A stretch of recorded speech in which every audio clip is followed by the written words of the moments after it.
Hello and welcome back if you've been here before. Today I wanted to bring to your attention 10 albums for three different reasons. First one being that the music is great. Second one, that they sound phenomenal and some of them audiophile quality. And the third one, that they were really cheap, inexpensive, and they still are. So after 3 months of buying 45 RPMs and expensive Genesis reissues, this has been like a relief, right? So let's get into it, right? The first one, or number 10, we'll do the countdown. This is more fun. It's Buddy Holly for the first time anywhere. Uh, it's in very good plus condition, but the record is mint, right? Uh, this one was for free. Uh, it was on one of those three for a tenner bins, right? And I picked three, and the seller was very kind and offered me to get another one for free. So this was the one. I didn't pay much attention at first because I thought, well, it's not going to sound that great, isn't it? And I have no references, etc. Right? Because I didn't check when I was in the thrift store. When I got home, I flipped the record and I found this review, right? That you can see here, hopefully, that was written by Steve Hoffman, the man himself. And I thought, wow. The record was released in 1983 by MCA, so this was early stuff. But when I checked the matrices, the record was mono, and you know who was on the Run Out cruise? Kevin Gray. So I suppose this must be one of their earliest works, and the sound is mono. It sounds amazing, and I'm glad because I didn't have any Buddy Holly on vinyl. I do have some CDs, not very good sounding, and that was it. Pity is you don't have that'll be the day, but the other tracks are fantastic. Right? I like Buddy Holly a lot. Now, let's move on to number one, right? Number one is, I'll put this here because it's bothering me. Okay, right. American Pop soundtrack. I'm a big fan of soundtracks, especially from the 50s, 60s, and 70s, because there's usually good music on many movies. This was a TV movie in the American market. It was called American Pop, right? And it was cartoons. And it was popular at the time uh, because it covered, well, I mean, the different genres that there were in America since the beginning of recorded music till the 1980s. I think this record should be in every school. You've got here Pat Benatar, we got Janis Joplin, you got California Dreaming by Mamas and the Papas, you got Peter Paul and Mary, you got The Doors, you got Sam Cooke, you've even got some jazz by the Dave Brubeck Quartet, Jimi Hendrix. And believe me, some of the tracks here sound better than on the originals. Incredible.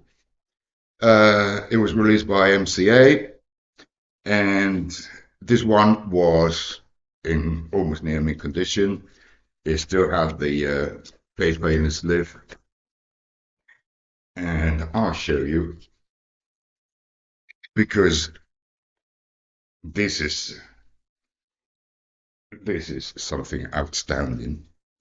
Uh, you can, I mean, I bought it over here, and I think it was less than a tenner. So I suppose in the States it's going to be even cheaper, and it would be great to teach young teenagers music, right? If I was a music teacher, I'm an English teacher. But if I was a music teacher, I would pick this album to teach my students, right, to know the different genres and see if some of them, feel curious about American music and probably buy the albums from these bands.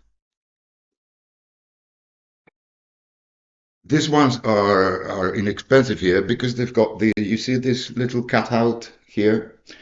Okay, not nice, but I mean it's a cheap record, so no big deal. This cutout was made by record companies when albums were not sold and were sent back by the record shops uh, to the recording company.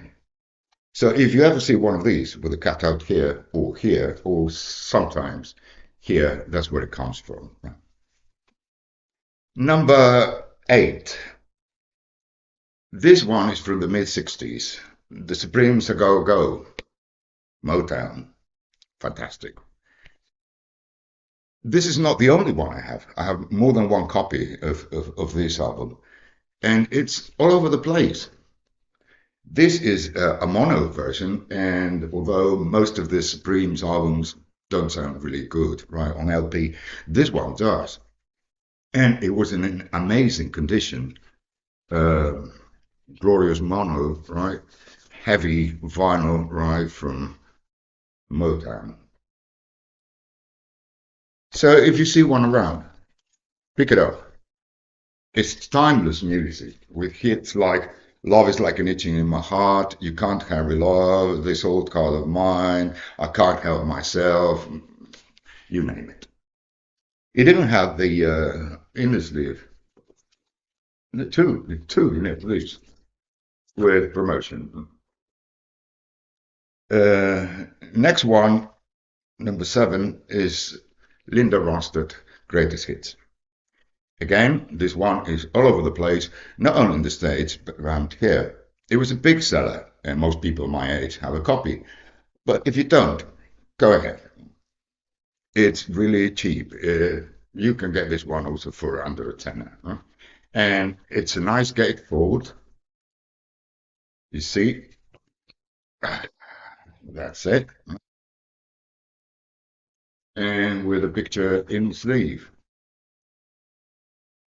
Now, I'm not a big fan of Linda Ronstadt, to tell you the truth, but some of the songs are really great, like You're No Good, her version of Desperado, her cover of That'll Be the Day by Buddy Holly. But the main thing is that this was mastered at TML in New York, the mastering lab, by no other than Bob Ludwig. The sound here is audiophile. It's, to me, how every record should sound. Loud, but not over the top, with great presence of the instruments, nice bass, nice highs, nice low end, everything you need in a record. Again, for almost nothing. Let's move on now to jazz. Mr. Grover Washington Jr., Wine Light. Now, is there anyone who doesn't like this album? Smooth jazz, great to listen to late in the evening with your couple or on your own when you relax after a hard day's work or an early Sunday morning. All classics. Right? Let It Flow, Take Me There, Just the Two of Us with Bill Withers, Make Me a Memory. Uh, this is also an American pressing, right, from New York, and I bought it over here as well, so it must be plentiful in the States. I would also advise you to buy the individual albums. Right? I like the Grover Washington a lot. You see on Electra. Now we live in the States, and we're going to Northern Ireland, Belfast, Van Morrison, Mr. Van the Man. Uh, all albums by Van Morrison from this area are difficult to find in mint condition. Some like Moondance or Astro Weeks are expensive if you want a near mint or a minty copy. But this one flies under the radar. It's cheap, right? Uh, it's a gatefold as well. See, right, fantastic. Lots of pictures, and this was released in 1970. Yes, and you've got tracks like Blue Money, Sweet Jane, The Wonderful If I Ever Need Someone, and this one is really cheap. I bought the American copy, and at the store there was a Dutch pressing and a German pressing as well, and all three of them were under a tenner. I should have picked the three of them, now that I come to think of it. Well, let's go now to the southern states. Okay, here is the Allman Brothers Band, Elian Rogues. Now, the first era of Allman Brothers, when Joey Elman was in the band, had great records, but they're difficult to find in mint condition and for a nice price. The likes of Life at Fillmore East or Eat Beach. But the later production, again without John, it's much more affordable and, in my opinion, not so good. But this one really stands out. I think that here both Dickie Betts and Greg Allman do a fantastic job. There's rock and roll here, there's blues here, there's southern rock here, there's guitar licks everywhere, drums, fills, amazing voices, everything here. I mean, you have a hell of a time. It's also a very nice gatefold with the band. And is this an American copy as well? Yes, it certainly is. Right, from 1979 with the nasty cutout, but no big deal. It's on Capricorn Records, right? If you get Allman Brothers, get the Capricorn Records. They sound the best. I played this one, I think, three times in a row when I first bought it. It's that good. Well, back to Britain. Supertramp, crime of the century. Yes, I know. It's everywhere. Everybody knows it. I know, but it's not here for that reason. The reason being is it is we all know it's an amazing album. The music is fantastic, absolutely fantastic. I think it's the best. And the reason I've got it here is because I see people paying in the hundreds for the Speaker Corners version of this album. It's your money. If you've got money to burn, I mean, supply and demand, do what you like. But I've got a UK first pressing and this European pressing that sound great, absolutely great. And I don't think they sound 30 time 30 times less excellent, say, than the Speaker's Corners. And I know what I'm talking about, right? Now, the good thing about the Speaker's Corner is that it's 180 grams and it's heavy vinyl, it's quiet, and yes, it sounds excellent. Some people say that the MFSL or the UHQR sound better. I don't know, never heard it. But does that sound 30 times better than the UK copy or that my Dutch copy? No way. And in some areas of the album, I even prefer the UK original or the European original. Don't worry, I didn't pay 300 for this. I bought it when it was in print, when it came out, early 2000s, I think, and I paid 25. It was great at the time, and now seems to be even better because it's so pricey. But believe me, unless you want the best copy there is, and you want the MFSL or this one, the UK or the Dutch pressing or even the American pressing, the Sheffield Lab, they're good enough, and they're really cheap. This UK pressing cost me eight. pounds. So I got a UK pressing and a Dutch pressing for 15, right? Near mint condition.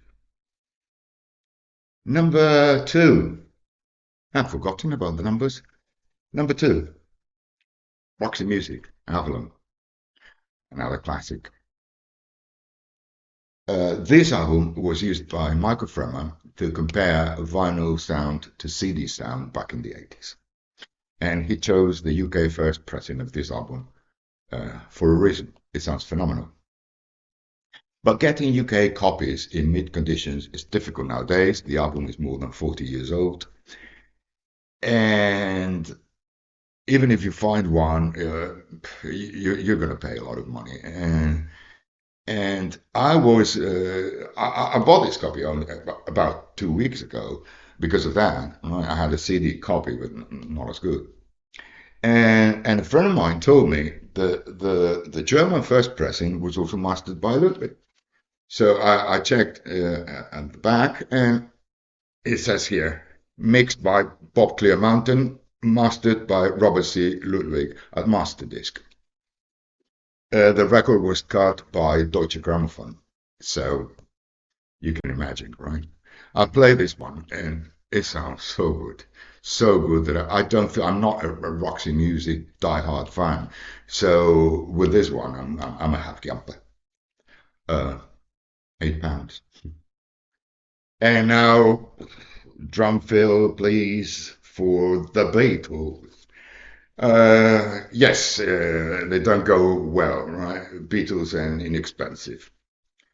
But this came as a surprise a couple of years ago, and I was in shock for a time. And I have advised everyone I know to get a copy. Uh, I have.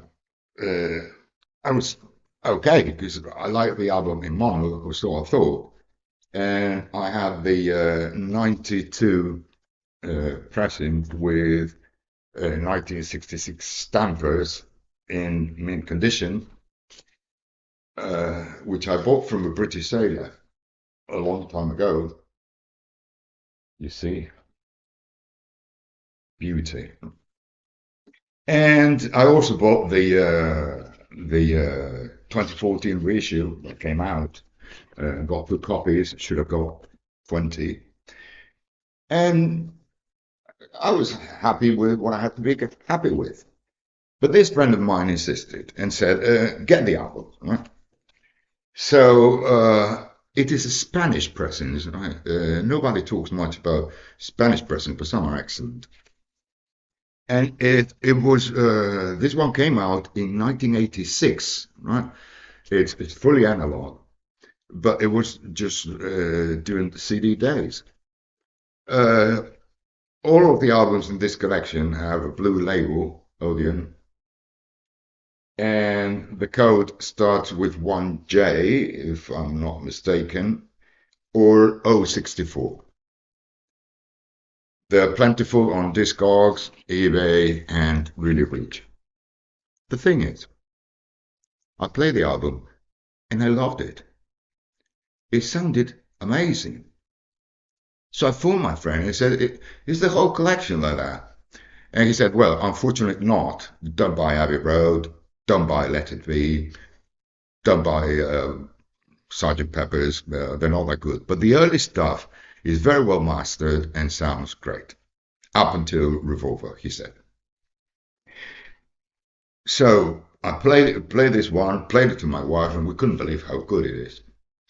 Uh, great bass, great separation, great vocal presence, and it has become my go-to copy ever since. It sounds very similar to the German audio stereo from '68, I think, which I heard at my friend's a long time ago. But this one is more subtle.